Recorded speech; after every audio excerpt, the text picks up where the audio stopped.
Good morning students, welcome to our YouTube channel Prince Tyagi MEC। So students, आज के session में हम refrigeration and air conditioning subject के MCQs discuss करेंगे। इस सब्जेक्ट के दो MCQs हम ऑलरेडी अपने चैनल पे बना चुके हैं, जिनके लिंक डिस्क्रिप्शन बॉक्स में डाल दिए गए हैं, आप उनको देख सकते हैं। सो स्टूडेंट्स, अगर अभी तक आपने हमारे चैनल को सब्सक्राइब नहीं किया है तो सब्सक्राइब कर लें और लाइक और शेयर जरूर करें। सो स्टूडेंट्स, स्टार्ट करते हैं। क्वेश्चन फर्स्ट, अभियांत्रिकी विज्ञान की वह शाखा जिसके अंतर्गत आर्द्र वायु के गुणों का अध्ययन किया जाता है। ऑप्शंस दिए हुए हैं, रेफ्रिजरेशन, साइक्रोमेट्री, अवशोषण और उपरोक्त में से कोई नहीं। आप अपने आंसर्स कमेंट बॉक्स में लिख सकते हैं और 10 सेकंड के बाद में हम आंसर भी साथ साथ बता देंगे।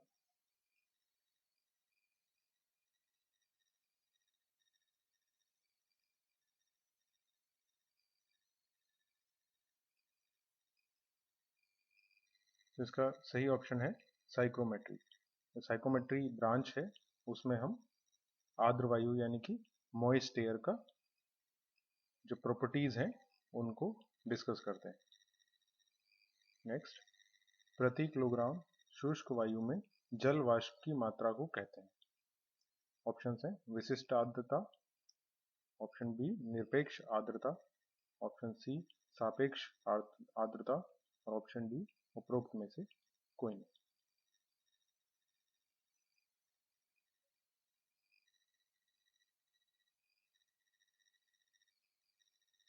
इसका सही ऑप्शन है विशिष्ट आर्द्रता। नेक्स्ट, थर्मोमीटर के बल्ब को गीले कपड़े द्वारा घेरकर या ढककर कौन सा तापमान किया जाता है। यानी कि जो थर्मोमीटर होता है उसका जो आगे बल्ब है उसको अगर हम गीले कपड़े से कवर कर दें तो इस विधि से कौन सा टेम्परेचर हम कैलकुलेट करते हैं, मेजर करते हैं। ऑप्शन है ओस बिंदु तापमान, शुष्क बल्ब तापमान, आर्द्र बल्ब तापमान।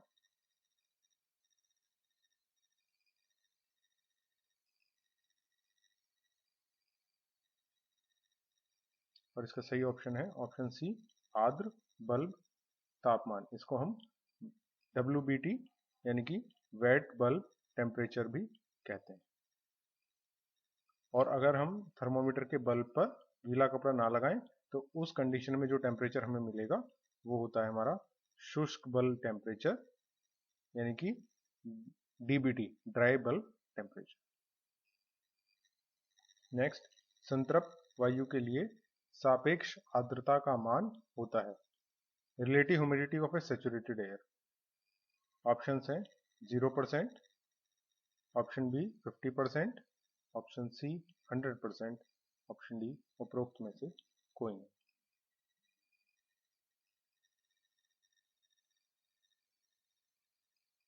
उसका सही ऑप्शन है ऑप्शन सी 100%। जो सैचुरेटेड एयर होती है उसकी रिलेटिव ह्यूमिडिटी 100% होती है। और साइकोमेट्री चार्ट में इसको कौन सी लाइन से दिखाया जाता है?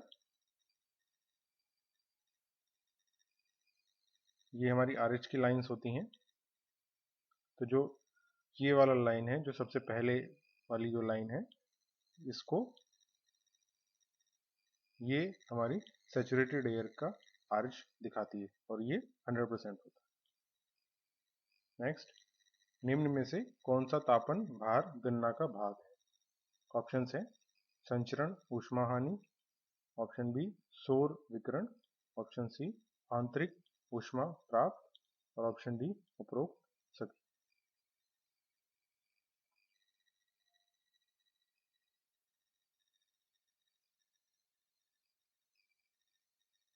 और इसका सही ऑप्शन है ऑप्शन डी उपरोक्त सभी। नेक्स्ट, ग्लास के संदर्भ में कौन सा वक्तव्य सही है? तो which of the statement is correct with respect to glass?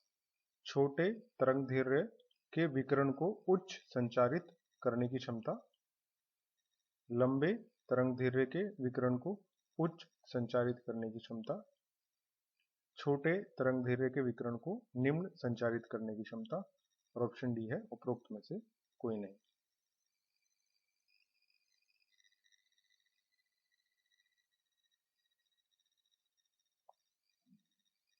और इसका सही ऑप्शन है ऑप्शन ए, छोटे तरंगदैर्घ्य के विकिरण को उच्च संचारित करने की क्षमता, यानी कि जो स्मॉल वेवलेंथ वाले रेडिएशंस हैं उनको आसानी से पास कर। नेक्स्ट, निम्न में से किस विधि द्वारा वायु लीकेज की गणना की जाती है? ऑप्शन हैं वायु परिवर्तन विधि, ऑप्शन बी क्रैक लंबाई विधि, ऑप्शन सी दोनों ए एंड बी, और ऑप्शन डी उपरोक्त में से कोई नहीं।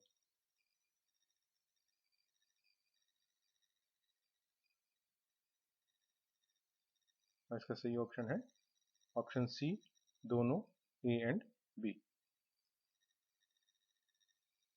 नेक्स्ट, एयर कंडीशन की इन्वर्टर टेक्नोलॉजी में निम्न में से किसका प्रयोग किया होता है? ये आजकल आप अगर काफी सुन रहे होंगे, जो एयर कंडीशंस आजकल आते हैं उसमें इन्वर्टर टेक्नोलॉजी वाले एसीज आ रहे हैं, उसमें इनमें से कौन सा होता है? ऑप्शन है मोटर ड्राइव, ऑप्शन बी चर आवर्ती ड्राइव, ऑप्शन सी स्थिर आवर्ती ड्राइव, और ऑप्शन डी उपरोक्त में से कोई नहीं।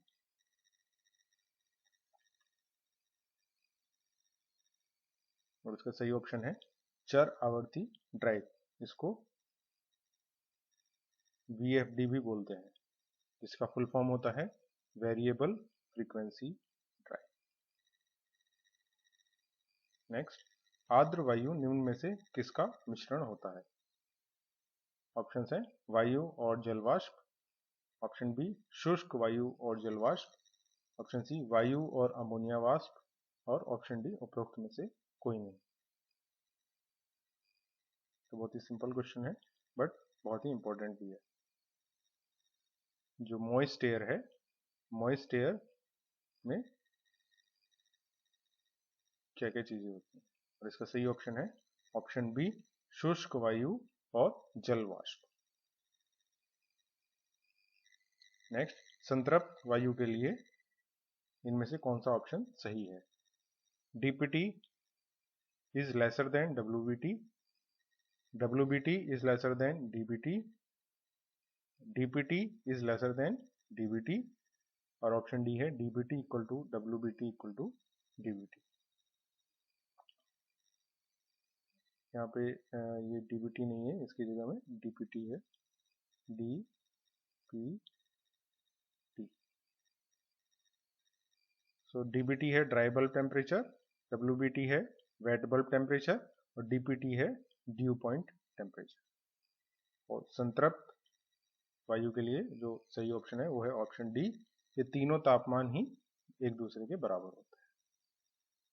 नेक्स्ट, आर्द्र वायु में जल वाष्प के द्रव्यमान तथा संतृप्त वायु में जल वाष्प के द्रव्यमान के अनुपात को कहते हैं। ऑप्शन है विशिष्ट आर्द्रता, निरपेक्ष आर्द्रता, सापेक्ष आर्द्रता, और उपरोक्त में से कोई नहीं।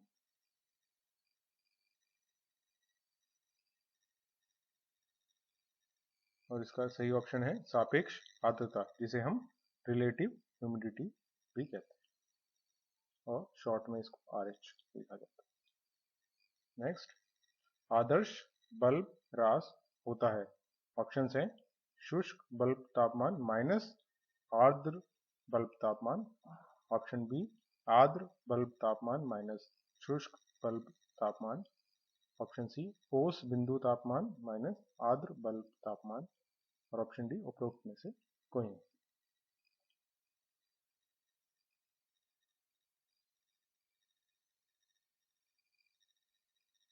इसका सही ऑप्शन है ऑप्शन ए शुष्क बल्ब तापमान माइनस आर्द्र बल्ब तापमान, यानी कि DBT ड्राई बल्ब टेम्परेचर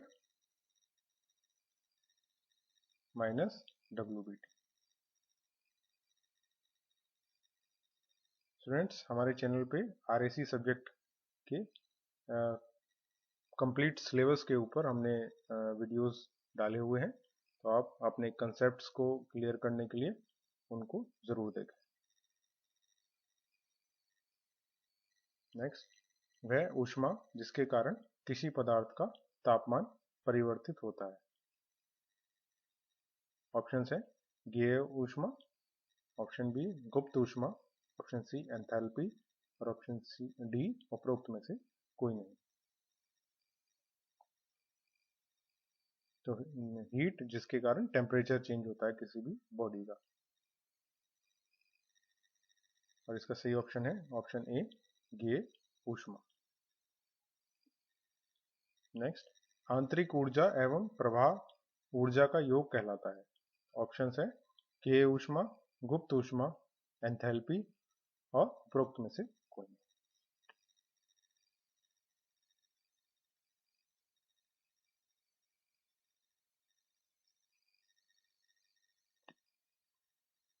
और इसका सही ऑप्शन है ऑप्शन सी एंथैल्पी। एंथैल्पी जो है वो हमारा इंटरनल एनर्जी और जो प्रोसेस एनर्जी है उन दोनों का सम होती है। नेक्स्ट, ऑटो डिफ्रॉस्ट तकनीक को निम्न में से किस नाम से भी जाना जाता है? और हमारे ऑप्शंस हैं फ्रॉस्ट फ्री, फ्रॉस्टलेस, नी फ्रॉस्ट और उपरोक्त सभी।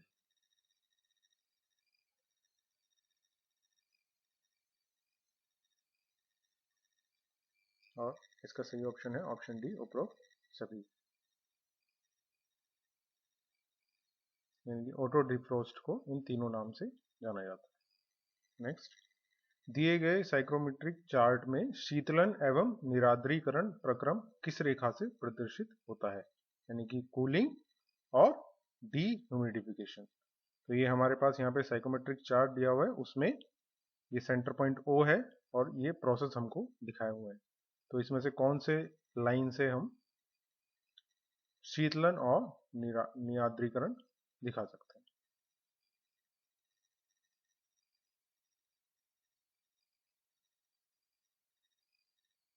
और इसका सही ऑप्शन है ऑप्शन सी OF। तो आप यहाँ पे ऐसे समझ सकते हैं कि देखिए सबसे पहले क्या है शीतलन यानी कि कूलिंग। कूलिंग में ये डीबीटी यहाँ पे है, डीबीटी कम होना है, यानी कि हमारी लाइन किधर की तरफ जानी चाहिए, O से लेफ्ट की तरफ। तो हमारे कितने ऑप्शन है हमारे पास, एक H, एक G और एक F। तो ये तीन ऑप्शन में से कोई एक हमारा सही होना चाहिए। फिर दूसरा क्या है निरार्द्रीकरण, यानी कि डीह्यूमिडिफिकेशन, यानी कि क्या हो रहा है जो वेपर कंटेंट है, जल वाष्प है, उसका कंटेंट कम हो रहा है। तो यहाँ पर जल वाष्प रहता है, कम हो रहा है यानी कि नीचे की तरफ आना चाहिए। तो यहाँ पर लेफ्ट साइड वाली जो लाइन है इनमें नीचे की तरफ कौन सी आ रही है, ये OF। इसलिए ये हमारा सही ऑप्शन है। नेक्स्ट, दिए हुए साइकोमेट्रिक चार्ट में जल वाष्प की द्रव्यमान किस रेखा से प्रदर्शित होता है? तो ये हमारी बेसिक लाइंस दी हुई हैं, इनमें से कौन सी लाइन से हम जल वाष्प यानी कि वेपर का मास दिखाते हैं? हमारे पास लाइंस दी हुई है और ऑप्शंस भी हमें दिए हुए हैं, option C, option D, option E और ऑप्शन ए। और इसका सही ऑप्शन है ऑप्शन सी। जो ये वाली लाइंस हैं यानी कि क्षैतिज जो रेखाएं हैं ये जल वाष्प के द्रव्यमान को दिखाती है। जो ए जो लाइन है यानी कि वर्टिकल लाइन है ये हमारा ड्राई बल्ब टेम्परेचर है, बी ये रिलेटिव ह्यूमिडिटी है यानी कि सापेक्ष आर्द्रता, डी ये वेट बल्ब टेम्परेचर और एंथैल्पी की लाइंस है, और जो ई है ये हमारा स्पेसिफिक वॉल्यूम यानी कि इस विशिष्ट आयतन की रेखाएं होंगी। नेक्स्ट, दिए गए साइकोमेट्रिक चार्ट में शुष्क बल्ब तापमान किस रेखा से प्रदर्शित होगा? तो ये जस्ट अभी मैंने बताया है, और इसका सही ऑप्शन कौन सा होगा, ऑप्शन ए। साइकोमेट्रिक से रिलेटेड क्वेश्चन आने की संभावना काफ़ी है, तो ये आप ज़रूर एक बार अच्छे से पढ़ लें। नेक्स्ट, वह ऊष्मा जिसके कारण किसी पदार्थ की अवस्था परिवर्तित होती है परंतु तापमान स्थिर रहता है, यानी कि स्टेट चेंज होती है उसकी और टेम्परेचर कांस्टेंट रहता है। तो ऑप्शन है ज्ञेय ऊष्मा, गुप्त ऊष्मा, एंथैल्पी और उपरोक्त में से कोई नहीं। तो काफी आसान क्वेश्चन है और इसका सही ऑप्शन है गुप्त ऊष्मा। नेक्स्ट, शुष्क वायु की विशिष्ट ऊष्मा होती है, यानी कि specific heat of dry air. Option हमें दिए हुए हैं 1.05, 1.005, 1.50 और 1.065। इसका सही ऑप्शन है ऑप्शन बी 1.005 किलोजूल पर केजी केल्विन। नेक्स्ट, ये ऊष्मा गुणांक यानी कि सेंसिबल हीट फैक्टर का मान होता है। ऑप्शन है गेय ऊष्मा बटे गुप्त ऊष्मा, गेय ऊष्मा बटे कुल ऊष्मा और गेय ऊष्मा बटे एंथैल्पी। और ऑप्शन डी है 1। तो इसका सही ऑप्शन है ऑप्शन बी गेय ऊष्मा बटे कुल ऊष्मा।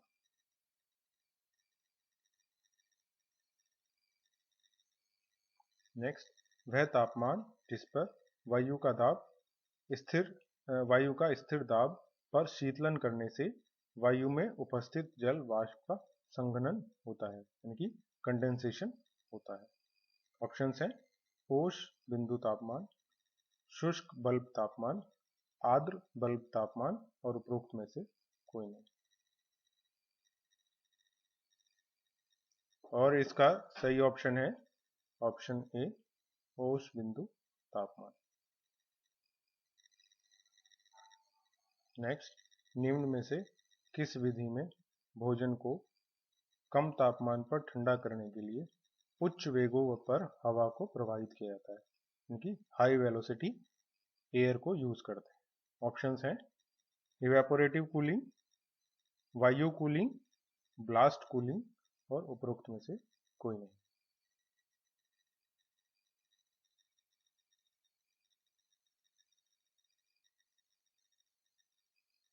और इसका सही ऑप्शन है option C blast cooling. Next, दिए हुए साइक्रोमेट्रिक चार्ट में एंथैल्पी किस रेखा से प्रदर्शित होगी। तो ये भी हमने पीछे डिस्कस किया है, अब सभी लोगों को मालूम होना चाहिए। और इसका सही ऑप्शन है ऑप्शन डी, जो ये वाली लाइंस है। ये लाइंस एंथैल्पी और डब्ल्यूबीटी दोनों को दिखाते हैं। नेक्स्ट, दिए हुए साइकोमेट्रिक चार्ट में सापेक्ष आर्द्रता किस रेखा से प्रदर्शित होगी। इसका सही ऑप्शन है ऑप्शन बी, जो ये कर्व्ड लाइंस हैं, जब इसके ये पैरेलल जितनी भी लाइंस बनती हैं वो सब हमारी क्या बताती हैं, सापेक्ष आर्द्रता या रिलेटिव ह्यूमिडिटी। ये इस तरह से इसके पैरेलल यहाँ पर दोनों तरफ बनती है, और जैसे ही वो यहाँ पर आएंगे तो यहाँ पर रिलेटिव ह्यूमिडिटी क्या हो जाएगी 100%, और ये ऐसे इधर की तरफ में वैल्यू बढ़ती है। नेक्स्ट, कमरा गेय ऊष्मा गुणांक यानी कि रूम सेंसिबल हीट फैक्टर का मान होता है, और ऑप्शन हमें दिए हुए हैं, तो इसमें से कौन सा ऑप्शन सही।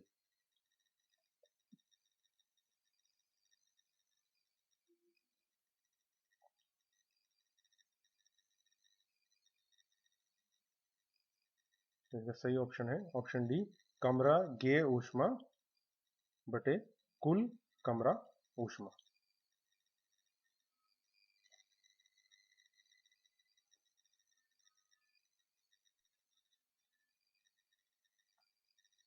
नेक्स्ट, चित्र में दिए हुए कुंडली के लिए बाईपास गुणांक होता है। तो हमें ये एक कॉइल दी हुई है, इस कॉइल का बाईपास गुणांक यानी कि बाईपास फैक्टर हमको बताना है।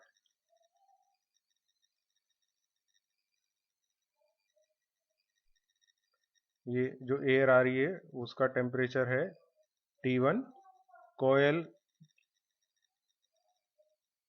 कॉइल का टेम्परेचर कोयल का टेम्परेचर T2 और जो एयर बाहर जा रही है उसका टेम्परेचर T3। तो इसमें से कौन सा ऑप्शन सही होगा? हमारा जो सही ऑप्शन है वो है option A, T2 minus T3 divided by T2 minus T1।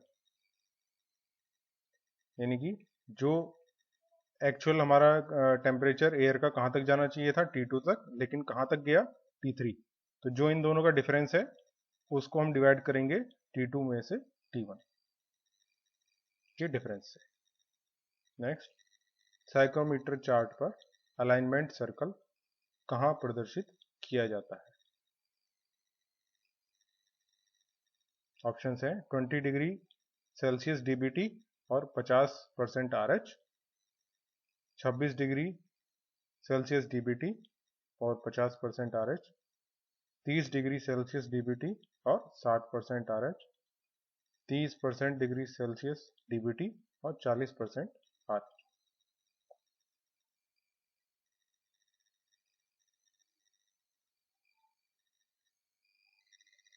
इसका सही ऑप्शन है ऑप्शन बी। अगर ये हमारा साइकोमेट्रिक चार्ट है तो इसमें यहाँ से हम DBT कितना लेंगे? 26। इस लाइन को आगे एक्सटेंड करेंगे और ऐसे ही जो RH की लाइन है 50% वाली, जहाँ पर ये दोनों एक दूसरे को कट करती हैं, उस पॉइंट को हम बोलते हैं अलाइनमेंट सर्कल। नेक्स्ट, विशिष्ट आर्द्रता का मान होता है। ऑप्शंस हमें दिए हुए हैं।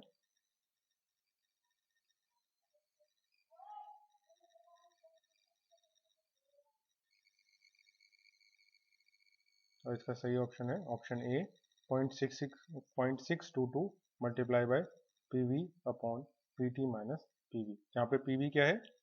Vapour pressure, partial pressure of vapour, और PT क्या है? Total pressure.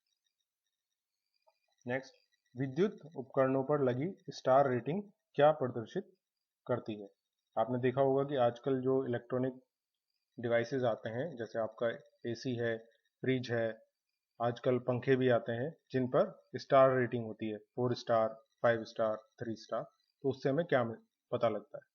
ऑप्शंस है ऊर्जा प्रति वर्ष खपत, ऑप्शन बी निष्पादन गुणांक यानी कि COP, ऑप्शन सी किसी उपकरण के निष्पादन गुणांक या दक्षता का तुलनात्मक अध्ययन, और ऑप्शन डी दक्षता।